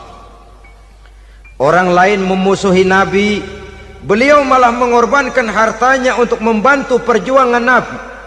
Istri setia semacam ini dengan peranannya sebagai istri yang sedemikian rupa memberikan andil yang sangat besar bagi kesuksesan dan keberhasilan seorang suami. Sebaliknya, seorang istri bisa mempengaruhi suaminya. Seorang suami yang jujur, polos, lugu, sederhana bisa jadi koruptor ulung kalau didorong-dorong oleh istrinya. Seorang istri Pak Lurah memang tidak ikut mengatur kelurahan, tapi dia bisa mewarnai suaminya. Seorang istri gubernur memang tidak ikut mengatur provinsi, tapi dia bisa mewarnai suaminya. Sepanjang warnanya positif, tentu sangat baik dan sangat diharapkan. Tetapi kalau warnanya negatif, kiamatlah akibatnya umat ini. Oleh sebab itu, peran pertama dari kaum wanita sesungguhnya adalah sebagai istri yang mendampingi suami untuk mengolah dan melaksanakan tugas-tugas besar. Dari seorang yang paling kecil sampai kepada seorang yang punya jabatan paling tinggi sekalipun, pengaruh dan peranan istri memang sangat menentukan. Saudara hadirin kaum muslimin rahimakumullah, itulah sebabnya Nabi menikah dengan Siti Khadijah.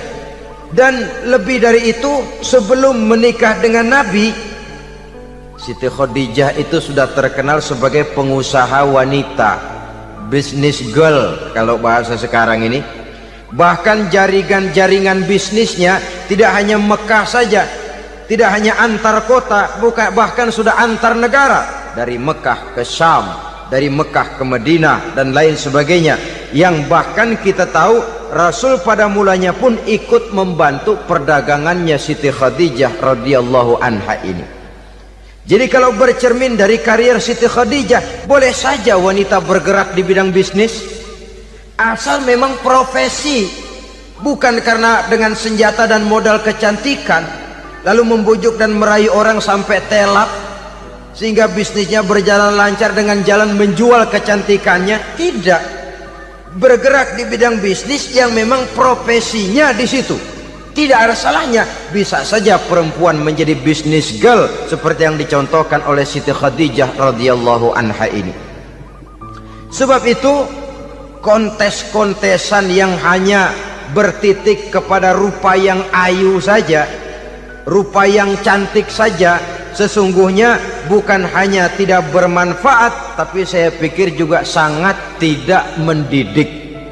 Yang mengajar anak-anak remaja putri kita untuk berlomba-lomba hidup dalam kepalsuan. Alis mata palsu, hidung pesek dimancungin palsu, operasi plastik. Alis matanya dikerik, bikin yang palsu. Tai lalat lagi bikin yang palsu. Gincu bibir dimerahin, palsu. Seluruhnya hidup dalam kepalsuan. Akan lebih baik kalau kita ini misalnya mengadakan kontes yang menitik beratkan kepada ketinggian IQ, kecerdasan, kemampuan, skill, keahlian dan kemampuan. Tidak hanya dititik beratkan kepada rupa yang ayu dan cantik semata-mata. Sebab di samping manfaatnya diragukan, juga sangat tidak mendidik buat generasi yang akan datang. Terutama ibu-ibu, peran utama wanita sesungguhnya adalah sebagai istri mendampingi suami dalam melaksanakan tugas-tugas besar. Satu hari, serombongan ibu-ibu pernah datang menghadap Rasul mengajukan satu resolusi, protes kalau bahasa kita sekarang. Ya Rasul, ada apa bu? Kalau laki-laki sih enak. Enak bagaimana?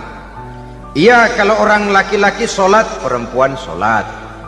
Laki-laki puasa, perempuan puasa. Laki-laki pergi haji, perempuan pergi haji. Laki-laki menuntut ilmu, perempuan bisa menuntut ilmu. Tapi kalau laki-laki pergi jihad, perang membela agama, kami perempuan tidak bisa ikut jihad perang di medan pertempuran. Padahal pahala jihad sangat besar dan kami ingin mendapat pahala jihad. Tidak adil kalau begini ya Rasul, izinkan kami pergi jihad. Ini perempuan di zaman Rasul, kalau ada kebaikan tidak bisa ikut, rasanya rugi bukan main, lalu protes. Apa jawab Rasul? Beliau senyum. Ibu-ibu jangan khawatir, walaupun ibu-ibu tidak maju ke medan perang, ada ibadah yang pahalanya sama dengan pahala jihad itu. Apa ya Rasul? Beliau menjawab, jihadukunna fi baitikunna. Jihadnya ibu-ibu, jihadnya kaum wanita adalah di rumah tangganya sebagai istri. Memasak makanan suaminya, mencuci pakaian istrinya, mengasuh, merawat dan membesarkan anak-anaknya, itu seluruhnya bagian daripada ibadah yang pahalanya tidak kurang dengan pahala jihad. Kenapa?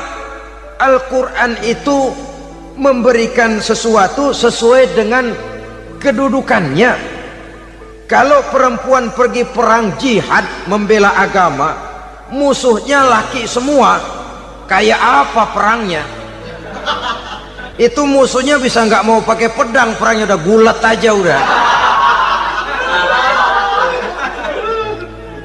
Sehingga Rasul lalu memberikan satu jalan keluar yang membuat wanita-wanita itu lega. Jihadukunna fi baitikunna. Ibu-ibu sih tidak usah khawatir, jihad ibu adalah di rumah tangga ibu-ibu semua. Sejak bangun tidur sampai tidur kembali, nyaris kaum ibu itu 24 jam pekerjaannya. Sebagai istri, dia melaksanakan jihad di rumah tangganya. Peranan wanita yang pertama adalah sebagai istri, yang walaupun tidak kelihatan dan menonjol seperti halnya laki-laki, tapi sangat mewarnai, bahkan menjadi warna dari tugas apapun yang dihadapi oleh suaminya. Dulu ada seorang orator, kalau pidato hebat bukan main. Kalau dia bernada gembira, semua orang senyum. Kalau dia bercerita tentang sesuatu yang sedih, satu masjid orang nangis. Orang tanya kepadanya, "Pak, bisa pidato begitu hebat, siapa yang bikin?" "Ya saya sendiri." Istrinya dari belakang bilang, "Tidak, yang bikin pidatonya hebat saya." Kata suaminya, "Mana bisa, saya." Kata istrinya. "Kalau saudara tidak percaya, tunggu Jumat depan, dia khutbah Jumat, saya akan bikin khutbahnya tidak hebat," kata istrinya. Sudah hari Rebo, siap-siap mau bikin konsep khutbah, baru mau nulis, datang istrinya, "Bang, tolong pegangin anak, saya mau ke warung." Mau bikin konsep lagi, kata istrinya, "Bang, tolong ini, tolong itu, tolong ini." Sampai mau berangkat khutbah Jumat, khutbah belum selesai dibikin. Begitu naik mimbar, kehabisan bahan. Sudah 10 menit masih ama ba'du. Ini yang dengar heran, ini orang kok bicaranya bisa cuma amat sama badu saja. Di situ kelihatan saudara-saudara betapa peran serta istri yang walaupun tidak kelihatan oleh pandangan mata yang zahir, tapi teramat sangat menentukan. Sekali lagi, tidak ada seorang suami bisa sukses jadi apapun dia tanpa peran serta istrinya di rumah. Tidak ada kemajuan yang bisa diperoleh kalau tidak karena peran serta istrinya di rumah. Tidak ada kesuksesan yang bisa diraih tanpa keikutsertaan daripada istrinya di rumah. Walaupun suaminya yang dikenal orang, suaminya yang dipuji orang, suaminya yang disanjung orang, bagian besar tetaplah saham dan andil daripada istrinya yang di rumah itu. Ini makna an-nisa imadul bilad. Wanita adalah tiang negara. Jikalau baik wanita, baik negara. Jikalau rusak wanita, hancur negara. Karena wanita, negeri Sabah menjadi terkenal tentram, aman, wawasan politiknya luas. Seorang semacam Cleopatra bisa menaklukkan Julius Caesar. Dan begitu selanjutnya. Banyak cerita-cerita betapa wanita yang berperan di belakang layar ini bahkan bisa menggoyangkan negara. Bahkan yang paling dekat saja contoh dengan kita, Senator Gary Hart. Saudara masih dengar tentu itu, betapa harus terpaksa mengundurkan diri dari pencalonan presiden Amerika karena kasusnya dengan Donna Rice itu, dengan hostess itu. Betapa di sini seorang perempuan atau seorang wanita sanggup membongkar seseorang yang punya masa depan ceria untuk menuju kursi kepresidenan dari suatu negara adidaya seperti Amerika, bisa gagal berantakan karena skandalnya itu. Apa penyebabnya? Wanita. Tapi wanita juga bisa menyebabkan menjadi cambuk majunya laki-laki. Wanita juga bisa menghancurkan dan mengubur laki-laki. Saudara hadirin yang saya muliakan, ia memang kelihatannya makhluk yang lemah, tapi di balik kelemahannya itu sesungguhnya dia bisa menelan laki-laki yang bagaimanapun besarnya. Saudara-saudara kaum muslimin rahimakumullah, terutama ibu-ibu yang saya hormati, jadi peranan yang pertama wanita sebagai seorang istri. Yang kedua, wanita sebagai ibu. Ini juga sangat besar pengaruhnya dalam membentuk generasi masa yang akan datang. Bapak oleh karena kesibukan tugasnya tentu lebih banyak di luar rumah. Yang nyaris 24 jam di rumah itu ibu. Bagaimana dia merawat anaknya, bagaimana dia menaruh perhatian terhadap anaknya, bagaimana ia melimpahkan kasih sayang kepada anak-anaknya, akan membentuk kepribadian anak dan artinya membentuk generasi yang akan datang. Kalau seorang ibu sudah cuek-cuek saja kepada anaknya, padahal Quran mengatakan al-jannatu tahta aqdamil ummahat, surga di bawah telapak kaki ibu. Hadis ini bisa kita artikan macam-macam. Pertama, anak tidak akan mendapat kebahagiaan tanpa ridho daripada ibunya. Kedua, ibu adalah wanita agung yang harus ditaati. Ketiga, neraka atau surga anak bergantung kepada ibu, bagaimana dia mewarnai anak. Kalau ibunya cuek-cuek saja sama anaknya, dan sering jadi contoh klasik, kalau anak ayamnya beduk maghrib belum pulang, satu RT dicariin, hansip diundang, kalau perlu dan ramil dilaporin. Tapi kalau anak gadisnya jam 12 tengah malam belum pulang, ibu tenang saja Pak. Tidak tergerak dan tidak tertarik hatinya. Ya tentu tidak semua. Kalau sudah begitu, bukankah hakikatnya ibu sudah menciptakan neraka buat anaknya sendiri? Khalil Gibran dalam satu tamsil yang indah pernah mengatakan, kalau kita diberikan sebutir mutiara, sebutir intan, dan intan itu sebutirnya sebesar telur ayam, benda yang sangat langka dan berharga, tentu kita sayang intan atau mutiara itu. Kita jaga baik-baik, kita simpan dalam kotak, kotaknya kita kunci, kotak itu kita simpan di dalam lemari, lemarinya kita kunci lagi, lemarinya ada di dalam kamar, kamarnya pakai pintu, pintunya kita kunci lagi. Kamar itu ada dalam rumah, rumahnya pakai pintu, dikunci lagi. Kemudian rumahnya pakai pintu gerbang besar, gerbangnya juga digembok lagi. Untuk menjaga intan itu jangan sampai hilang, begitu usaha kita berlapis-lapis. Dan intan itu sudah diberikan kepada kita, kata Khalil Gibran. Apa dia? Anak-anak yang diamanahkan Allah kepada kita. Itu intan-intan mahal, itu mutiara-mutiara pilihan yang dititipkan dan diamanahkan untuk kita jaga sebaik-baiknya. Haruskah dia sia-sia di tangan kita? Haruskah dia merana jatuh di tangan ibu yang tidak punya tanggung jawab? Saudara hadirin yang saya muliakan, oleh karenanya peranan sebagai ibu ini sangat menentukan bagi pembentukan generasi yang akan datang. Salah ibu mengarahkan anak, akan lahir generasi mendatang yang tidak kita harapkan. Sehingga Nabi bersabda, kullu mauludin yuladu 'alal fitrah fa abawaihi yuhawwidanihi aw yunassiranihi aw yumajjisanihi. Setiap bayi dilahirkan dalam keadaan suci, setiap bayi dilahirkan dalam keadaan bersih, tidak punya dosa. Islam tidak mengenal dosa warisan. Semua saja bayi lahir dalam keadaan suci dan bersih. Kalau demikian lalu bagaimana? Kata Nabi, ibu bapaknya lah yang kelak akan menjadikan anak itu sebagai Yahudi, yang kelak menjadikan itu anak itu sebagai Nasrani, atau menjadikan anak itu sebagai Majusi. Ibu bapaknya yang mewarnai anak.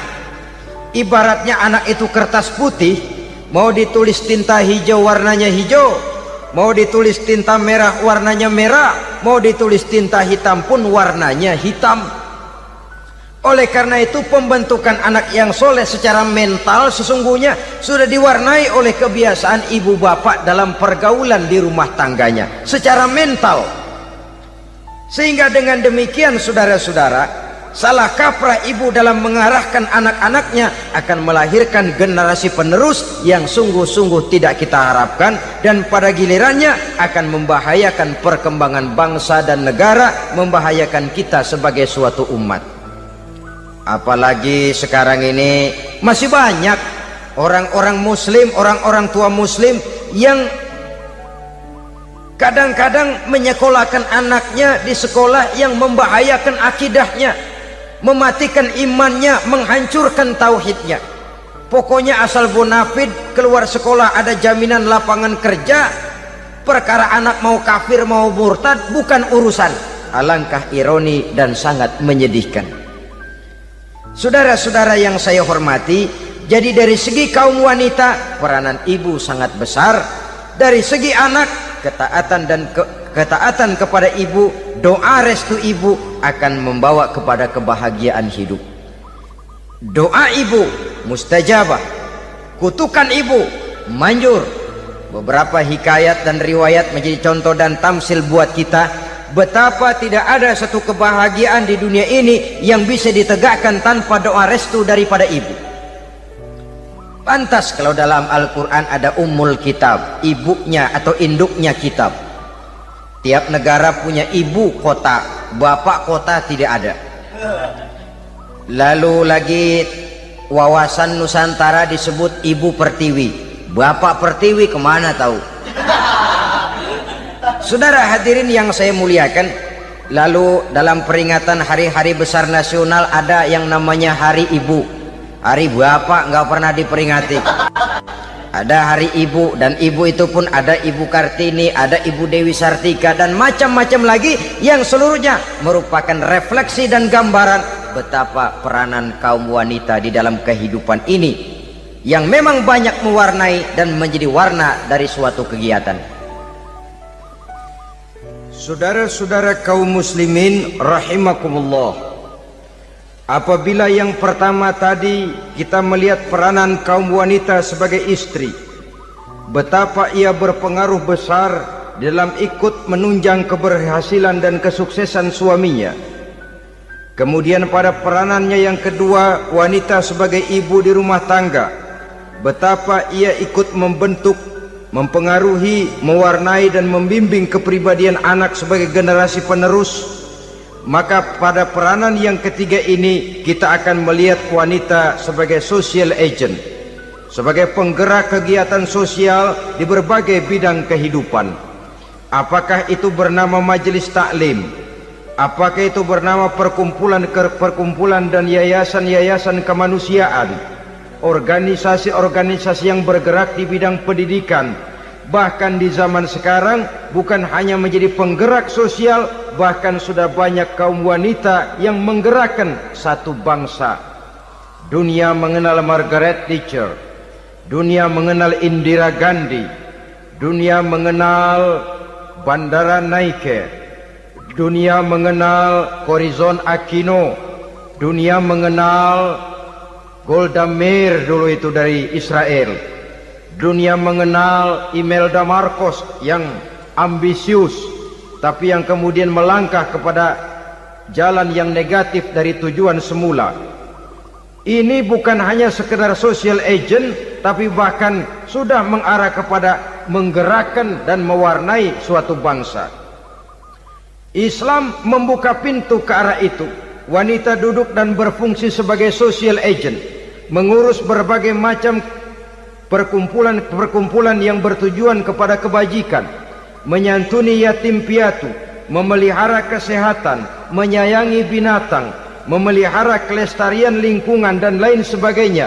Islam membukakan pintu sepanjang peranan sebagai istri dan sebagai ibu tidak diabaikan. Ini sebab yang utama. Salah seorang perempuan, kaum wanita, kalau terlalu aktif berorganisasi, terlalu aktif bermasyarakat, terlalu aktif dalam berbagai macam perkumpulan, lalu melupakan tugas utamanya sebagai istri dari suaminya, sebagai ibu dari anak-anaknya. Ibu asik rapat sana rapat sini, anak tidak pernah diajak rapat, akhirnya si anak bikin perkumpulan sendiri, rapat menurut versi mereka. Sehingga akibatnya yang timbul anak merasa kurang diperhatikan oleh ibunya. Ngaji bagus, tapi kalau sepanjang hari ngaji saja, suami pulang mau makan tidak ada makanan, mau berganti pakaian belum lagi ditriska pakaiannya, tentu ini melupakan fungsi yang utama. Kegiatan sosial, kegiatan di organisasi adalah jadwal kegiatan setelah fungsi sebagai istri dari suami, sebagai ibu dari anak-anak dilaksanakan dengan sebaik-baiknya. Bukan tidak baik ngaji, kalau dari ngaji ke ngaji saja. Bangun tidur ngaji, jam 7 ngaji, berangkat jam 11, sholat zuhur berangkat ngaji lagi, pulang sore, malam ngaji lagi. Suami tidak terurus, anak-anak pun terbengkalai, rusaklah rumah tangga. Dan bukankah satu bangsa terdiri dari satu tatanan masyarakat, dan tatanan masyarakat yang paling kecil bernama keluarga. Keluarga merupakan unit dari masyarakat, unit yang terkecil, dan keluarga terdiri dari pribadi-pribadi yang merupakan bapak, ibu, dan anak-anak. Sehingga masyarakat bangsa yang baik terdiri dari masyarakat yang baik. Masyarakat yang baik tersusun dari keluarga-keluarga yang baik, dan keluarga yang baik akan muncul dari pribadi dan individu yang baik. Pribadi dan individu yang baik yang sadar mana kewajiban yang primer, mana kewajiban yang sekunder. Sebagai social agent, dia lalu mawas diri dengan tetap mempertimbangkan kodrat kewanitaannya itu tadi. Saya ikut prihatin kalau ada perempuan main sepak bola. Dan saya yakin betul kalau perempuan main sepak bola, yang nonton pasti bukan nonton bola. Ya mungkin bola juga, tapi bola yang mana? Itu wallahu a'lam. Ya dicari olahraga yang sesuai dengan kodrat kewanitaan begitu. Dicarilah olahraga yang sesuai dengan kodrat kewanitaan. Sepak bola sudah maju, ya belakangan saya katakan tadi muncul lagi wanita angkat besi. Belakangan bisa kita bayangkan wanita main tinju. Babak belur sudah kalau sudah begitu. Kemajuan dengan melupakan kodrat kewanitaan akan menyengsarakan kaum wanita itu sendiri. Silahkan maju menjadi social agent, menjadi penggerak di masyarakat. Para istri Rasul bisa kita jadikan satu figur. Siti Khadijah, figur sebagai istri pendamping yang setia. Dikala suaminya bingung, ia tampil memberikan pandangan. Dikala suaminya bingung, ia memberikan tanggapan. Dikala suaminya dimusuhi orang, ia menampakkan kesetiaannya. Kau tidak sendiri bang, aku di sisimu. Dikala jiwanya gelisah ketika pertama kali menerima wahyu berhadapan dengan malaikat Jibril, Khadijah yang menghibur. Kalla ma yukhzikallahu abada. Tidak apa-apa bang, Allah tidak akan menyusahkan kau untuk selamanya. Tenang sajalah, tenang. Abang orang baik-baik, Allah tidak akan menyengsarakan abang. Peran sebagai istri. Dan Rasul mantap. Sehingga bertahun setelah Khadijah wafat, selalu terkenang dan dikenang oleh Rasul. Pernah satu saat beliau itu seperti orang melamun. Aisyah tanya, kok seperti ngelamun bang? Iya kata Rasul, saya seperti mendengar suara terompahnya Khadijah di surga. Padahal Khadijah sudah lama wafat. Aisyah mendengar itu rada sedikit manyun. Kata Aisyah, bang cukup sekali ini saja, jangan sebut-sebut lagi nama itu ya. Cemburu rupanya. Ya soal cemburu sih nggak bini Nabi, nggak bini kita, namanya cemburu. Perempuan mesti ada. Apa jawab Rasul? Ya Humairah, Aisyah, haruskah saya melupakan seseorang yang dikala orang lain memusuhi saya, dia mati-matian membela saya? Dikala orang lain mau membunuh saya, dikorbankan hartanya untuk membantu perjuangan saya.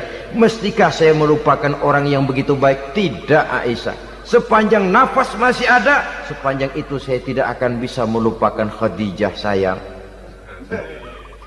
Peran sebagai istri Khadijah ini, peran sebagai istri. Suaminya bingung, istrinya memberikan hiburan. Kadang kan tidak, suami bingung, istri bingungan lagi. Ya sudah, mari ramai-ramai kita bingung sudah. Bukan mencari jalan keluar, yang sudah bingung malah ditambahin bingung lagi.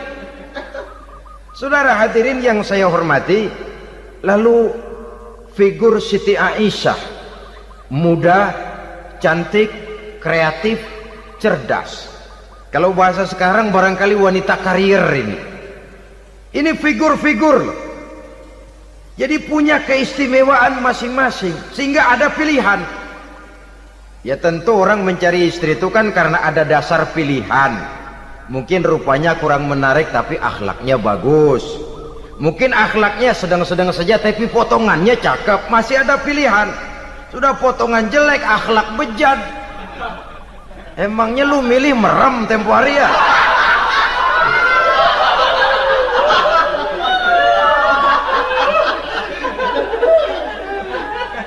Sudah nggak ada pilihan apa-apa. Lalu ada istri yang punya keistimewaan karena sifatnya yang sabar. Ada yang wataknya itu pemurah. Ada yang sifatnya itu belas kasih. Pendeknya, dari istri-istri Rasul kita bisa menemukan figur-figur wanita teladan. Sehingga keliru kalau kaum orientalis barat mengatakan Rasulullah itu katanya sesungguhnya adalah seorang seks mania, istrinya banyak. Oh ini memang bajingan ini orientalis ini.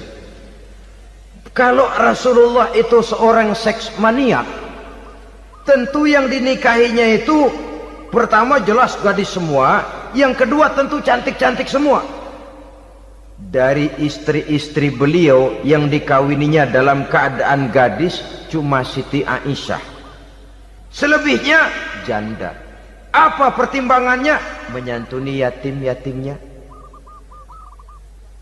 mengayomi janda-janda yang ditinggal suaminya gugur di medan perang, untuk memperkuat keimanannya. Itu pilihan utama Rasul. Kita sekarang ini ya ngakunya sih ikut sunnah Rasul, cuma sunnahnya urusan kawin melulu. Ada duit sedikit, kawin maning, kawin maning. Ditanya orang kenapa kawin melulu, sih mas sunnah Rasul. Bukan main. Kalau sudah urusan kawin pahlawan betul sunnah Rasul. Padahal kawin lagi dalam Islam itu sungguh pun boleh, tapi tidak diperintah. Tidak diperintah, memang cuma boleh. Itu kalau dalam pesawat itu cuma semacam emergency exit lah ya. Yang tidak boleh sembarang waktu bisa dibuka. Kalau memang sanggup berlaku adil, tafadhol. Kalau tidak, satu juga nggak habis. Lagian saya kira perempuan itu kan cuma perbedaan rupa saja, perbedaan selera saja. Seperti singkong dengan sate, bedanya kan cuma di tenggorokan. Kalau sudah masuk ke perut, kenyangnya kan sama. Perempuan cuma berbeda dalam selera, rasanya barangkali ya, barangkali.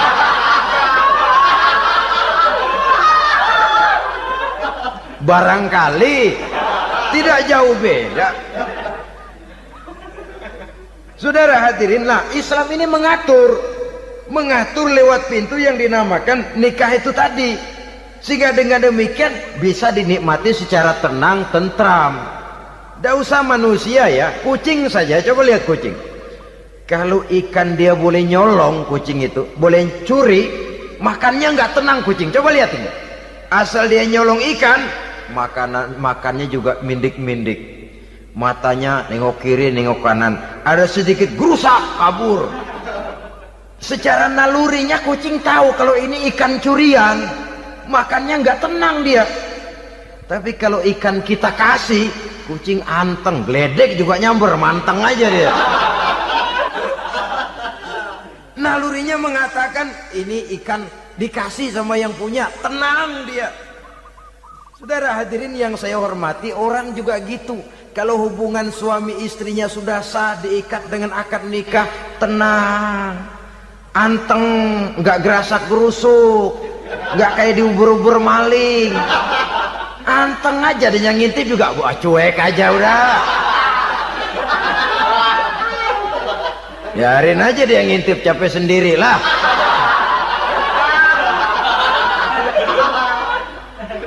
Tapi kalau nyuri-nyuri, coba lihat dah. Mana di kebun banyak nyamuk, Hansip mukul tiang listrik, dia yang bingung. Islam ini sesungguhnya memudahkan jalan, saudara-saudara. Jadi sebagai social agent, wanita bisa berperan untuk itu. Apalagi untuk hal-hal yang menyangkut wawasan kemanusiaan, di mana kaum wanita karena emosinya lebih tinggi daripada kaum laki-laki, dia sangat peka terhadap masalah-masalah yang menyangkut kemanusiaan. Hatinya mudah tergugah, perasaannya cepat terenyuh, dengan penderitaan dia cepat tergugah. Dia bisa menjadi social agent tanpa harus melupakan fungsi utama sebagai istri dan sebagai ibu dari anak-anaknya, sebagai istri dari suaminya. Saudara hadirin yang saya muliakan, dahulu Al-Quran pernah menceritakan betapa istri-istri pembesar di istana mewah di zaman Nabi Yusuf, kalau istilah sekarang nyonya-nyonya jet set, nyonya-nyonya VIP, betapa mereka mau memporak-porandakan keimanan seorang pemuda seperti halnya Nabi Yusuf alaihi salam. Dan Nabi Yusuf kemudian ternyata tidak mau jadi gigolo yang kerjanya hanya menyenangkan wanita-wanita jet set kelas VIP ini tadi. Sesungguhnya ini cuma satu simbol yang kejadiannya bisa saja terjadi pada zaman modern dalam versi dan kondisi yang berbeda. Namun bagaimanapun juga, wanita dengan peranannya sebagai social agent, sebagai penggerak masyarakat, sangat besar pengaruhnya dalam ikut mewarnai perkembangan suatu negara. Seorang suami perlu memberikan dorongan kalau istrinya aktif di bidang sosial, asal dengan catatan saja, fungsi sebagai istri, fungsi sebagai ibu jangan sampai terlantar karenanya. Bahkan saya katakan tadi, di zaman sekarang wanita tidak lagi hanya berfungsi sebagai social agent, bahkan sebagai national agent, penggerak dari satu bangsa. Muncul wanita-wanita yang jadi menteri, yang jadi anggota DPR, bahkan yang jadi kepala desa dan lain sebagainya. Secara umum memang ar-rijal qawwamuna 'alan nisa. Laki-laki adalah pembimbing bagi kaum wanita karena kelebihan fisik biologis, kelebihan kemampuan intelektual dan lain sebagainya. Namun wanita pun boleh saja menjadi social agent sepanjang catatan yang saya sampaikan tadi. Jangan sampai melupakan kodrat kewanitaan, jangan sampai mengalahkan fungsi sebagai istri dari suaminya, sebagai ibu daripada anak-anaknya. Nah, kemudian fungsi yang keempat di bidang ilmu pengetahuan. Islam memberikan kesempatan yang sama kepada kaum wanita. Thalabul ilmi faridatun ala kulli muslimin wa muslimatin.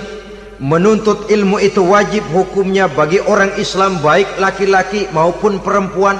Sampai dibentuk kalimat pengecuali khusus ini, muslimin wa muslimatin, bagi muslim laki-laki, bagi muslim perempuan.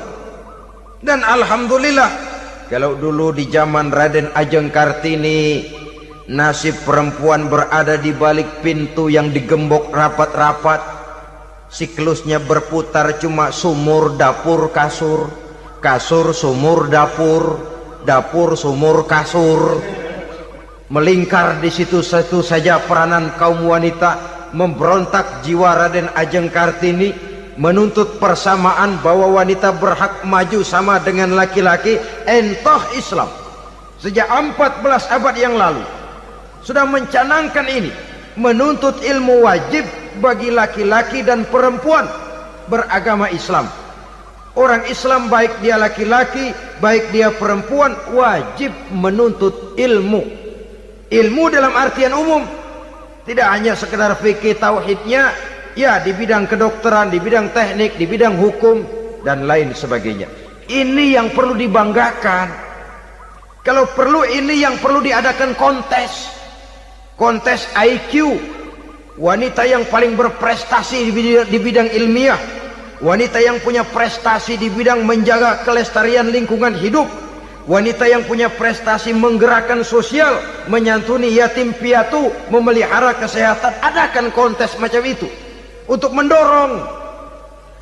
Ini enggak, kalau kontes yang diukur betis, bibir, pinggul, payudara, lubang hidung, ukur sekalian kita. Apa manfaatnya dan apa unsur pendidikan yang ada di dalamnya? Tidak menguntungkan, tidak mendidik, dan tidak membawa manfaat. Kecuali lalu yang timbul pola hidup konsumen, pola hidup konsumer, pola hidup yang material, pola hidup yang wah, pola hidup yang gemerlapan.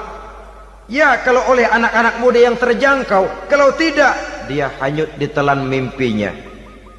Dia ingin bergaya hidup jet set, sementara dia dihadapkan oleh kenyataan bahwa dia tinggal di kampung, ibu bapaknya orang kampung, dan lain sebagainya. Jiwanya berontak, terjadilah kegalauan, terjadilah kerancuan, terjadilah komplikasi, perang di batin antara keinginannya dengan lingkungan nyata yang dihadapinya.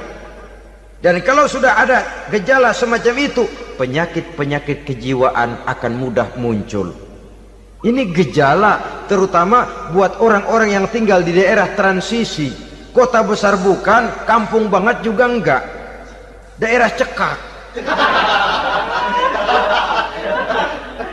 Akibatnya gayanya ya sering gaya enggak karu-karuan, gaya kepalang tanggung jadinya. Saudara hadirin yang saya muliakan, akhirnya apa? Santri tapi lagunya kayak koboi. Koboi tapi sesungguhnya santri. Saudara hadirin yang saya hormati, maka di bidang ilmu pengetahuan wanita mempunyai peranan yang sangat besar. Dia bisa tampil dengan karya-karya ilmiahnya yang membawa manfaat bagi perkembangan agama, bangsa dan negaranya. Majulah kaum wanita dengan ilmu pengetahuan, tuntutlah ilmu seluas-luasnya. Kita hidup di satu negara yang merdeka, kita beragama yang memberikan satu keyakinan bahwa menuntut ilmu merupakan kewajiban, bahwa peranan wanita tidak hanya di belakang dapur, lain sebagainya, yang seluruhnya terpantul dari dinamika kehidupan kaum wanita. Saudara-saudara kaum muslimin rahimakumullah. Kemudian yang kelima, peranan wanita dalam bidang agama. Kita bersyukur sekarang ini gejalanya dimanapun pengajian, biasanya lebih ramai pengajian ibu-ibu dari bapak-bapak. Peringatan hari-hari besar keagamaan, biasanya lebih ramai ibu-ibu daripada bapak-bapak. Pengajian ibu lebih ramai, padahal kalau bicara sibuk, lebih sibuk ibu daripada bapak misalnya. Kalau sudah pengajian bapak-bapak, biasanya pengajiannya ramai cuma 3 giliran itu. Pembukaan, maulid, penutupan. Kalau sudah yang rutin pengajian tiap minggu, 3 pojok yang ngaji. Yang atu nguap, yang atu pules, yang atu ngiler. Saudara hadirin yang saya muliakan, ada badan kontak majelis taklim yang merupakan wadah daripada kegiatan ibu-ibu. Ada Ittihadul Muballighat, Persatuan Muballighat, ada Persatuan Para Asatizah, dan macam-macam lagi peranan ibu-ibu di dalam kehidupan beragama. Tapi sesungguhnya harus dimulai dari bagaimana si ibu mewariskan jiwa agama kepada anak-anaknya di rumah tangganya. Kalau itu gagal, dia mau melangkah ke masyarakat, dia sudah gagal sejak awal sesungguhnya. Keberhasilannya dia menata masyarakat akan mengakibatkan dia nanti bernasib seperti Nabi Nuh. Berhasil mengajak beberapa orang kafir mengikuti ajarannya, tapi gagal mengislamkan putranya sendiri Kan'an. Bukan tidak berusaha, tapi memang Allah sudah menghendakinya sedemikian untuk menjadi contoh buat kita semua. Yang penting orang tua berusaha dan berikhtiar. Kalau sudah berusaha dan berikhtiar, anak ternyata memang sulit diurus, barangkali memang fotokopinya Kan'an tuh anak. Ya orang tua kalau sudah berusaha, ya tawakallah. Jangan belum berusaha lalu berkata, jangan anak kita, anak Nabi aja ada yang bengal. Ngajar tidak mau, mengajar anak tidak mau, mendidik anak tidak mau, lalu mencontoh Nabi, salah kaprah namanya. Kaum wanita bisa berperan di dalam agama. Ketika Rasul hijrah, itu kan beliau tidak langsung ke Madinah. Dari Mekah itu beliau mengambil jalan arah ke kiri menuju Gua Sur. Ini dalam strategi militer punya makna sendiri. Jenderal yang ulung, ahli strategi militer ini. Di Gua Sur sana beliau tinggal 2 hari 3 malam. Siapa yang membawa makanan ke Gua Sur? Siapa yang menjadi kurir untuk mengintai kegiatan-kegiatan Quraisy setelah Nabi berangkat hijrah? Asma, putri Abu Bakar Siddiq radhiyallahu anhu. Jadi kurir, jadi spion, membawa makanan untuk Rasul dan ayahnya di Gua Sur. Ini peranan wanita. Di tengah bahaya, di tengah keadaan posisi terjepit, Rasul di dalam gua, diamatinya keadaan Quraisy, dilaporkannya kepada Rasul. Jasa seorang wanita bernama Asma, putri dari Abu Bakar Siddiq radhiyallahu anhu.